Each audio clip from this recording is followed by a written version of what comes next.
Audio clip number 1، اس میں آپ بسم اللہ الرحمن الرحیم اور سورہ فاتحہ کی پہلی 3 آیتوں کی تلاوت، ترجمہ اور تفسیر صراط الجنان سنیں گے۔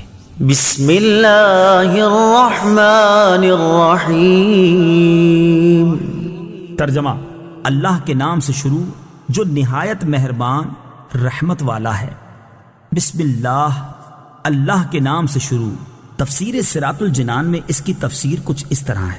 علامہ احمد ساوی رحمۃ اللہ تعالی علیہ فرماتے ہیں، قرآن مجید کی ابتدا بسم اللہ سے اس لیے کی گئی تاکہ اللہ تعالیٰ کے بندے اس کی پیروی کرتے ہوئے ہر اچھے کام کی ابتدا بسم اللہ سے کریں، اور حدیث پاک میں بھی اچھے اور اہم کام کی ابتدا بسم اللہ سے کرنے کی ترغیب دی گئی ہے۔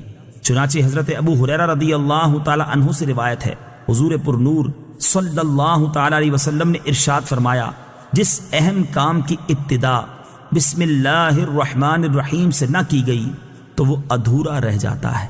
لہٰذا تمام مسلمانوں کو چاہیے کہ وہ ہر نیک اور جائز کام کی ابتدا بسم اللہ الرحمن الرحیم سے کریں، اس کی بہت برکت ہے۔ الرحمن الرحیم، جو بہت مہربان رحمت والا ہے۔ امام فخر الدین رازی رحمۃ اللہ تعالی علیہ فرماتے ہیں، اللہ تعالیٰ نے اپنی ذات کو رحمان اور رحیم فرمایا تو یہ اس کی شان سے بعید ہے کہ وہ رحم نہ فرمائے۔ مروی ہے کہ ایک سائل نے بلند دروازے کے پاس کھڑے ہو کر کچھ مانگا تو اسے تھوڑا سا دے دیا گیا۔ دوسرے دن وہ ایک کلاہڑا لے کر آیا اور دروازے کو توڑنا شروع کر دیا۔ اس سے کہا گیا کہ تو ایسا کیوں کر رہا ہے؟ اس نے جواب دیا، تو دروازے کو اپنی عطا کے لائق کر یا اپنی عطا کو دروازے کے لائق بنا۔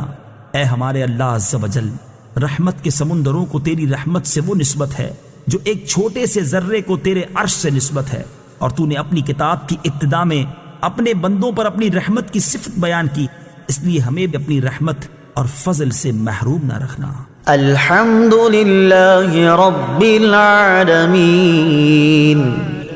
ترجمہ: سب تعریفیں اللہ کے لیے ہیں جو تمام جہان والوں کا پالنے والا ہے۔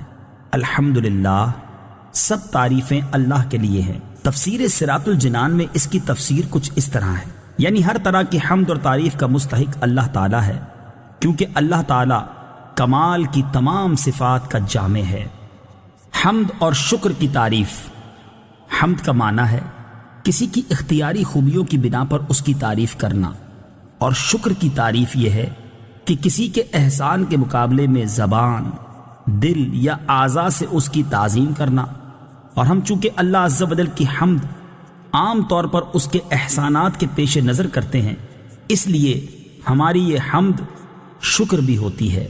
مسلم شریف کی حدیث ہے، حضرت انس بن مالک رضی اللہ تعالی عنہ سے روایت ہے، نبی اکرم صلی اللہ تعالی علیہ وسلم نے ارشاد فرمایا، اللہ تعالیٰ بندے کی اس بات سے خوش ہوتا ہے کہ وہ کچھ کھائے تو اللہ تعالیٰ کی حمد کرے، اور کچھ پیے تو اللہ تعالیٰ کی حمد کرے۔ الرحمن الرحیم۔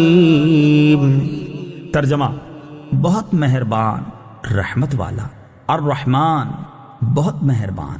تفسیر صراط الجنان میں اس کی تفسیر کچھ اس طرح ہے، رحمان اور رحیم اللہ تعالیٰ کے 2 صفاتی نام ہیں۔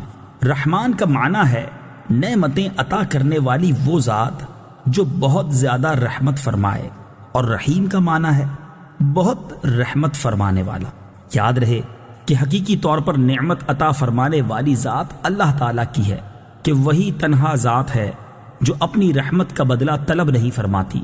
ہر چھوٹی بڑی، ظاہری، باطنی، جسمانی، روحانی، دنیاوی اور اخروی نعمت اللہ تعالیٰ ہی عطا فرماتا ہے، اور دنیا میں جس شخص تک جو نعمت پہنچتی ہے وہ اللہ تعالیٰ کی رحمت ہی سے ہے، کیونکہ کسی کے دل میں رحم کا جذبہ پیدا کرنا، رحم کرنے پر قدرت دینا، نعمت کو وجود میں لانا، دوسرے کا اس نعمت سے فائدہ اٹھانا اور فائدہ اٹھانے کے لیے اعضاء کی سلامتی عطا کرنا، یہ سب اللہ تعالیٰ کی طرف سے ہی ہے۔ مالک یوم الدین۔ ترجمہ: جزا کے دن کا مالک۔ مالک یوم الدین، جزا کے دن کا مالک۔ تفسیر صراط الجنان میں اس کی تفسیر کچھ اس طرح ہے، جزا کے دن سے مراد قیامت کا دن ہے کہ اس دن نیک اعمال کرنے والے مسلمانوں کو ثواب ملے گا، اور گناہ گاروں اور کافروں کو سزا ملے گی جبکہ مالک اسے کہتے ہیں جو اپنی ملکیت میں موجود چیزوں میں جیسے چاہے تصرف کرے۔ اللہ تعالیٰ اگرچہ دنیا اور آخرت دونوں کا مالک ہے، لیکن یہاں قیامت کے دن کو بطور خاص اس لیے ذکر کیا تاکہ اس دن کی اہمیت دل میں بیٹھے۔ نیز دنیا کے مقابلے میں آخرت میں اللہ تعالیٰ کے مالک ہونے کا ظہور زیادہ ہوگا، کیونکہ اس دن کسی کے پاس ظاہری سلطنت بھی نہ ہوگی جو اللہ تعالیٰ نے دنیا میں لوگوں کو عطا فرمائی تھی۔ اس لیے یہاں خاص طور پر قیامت کے دن کی ملکیت کا ذکر کیا گیا۔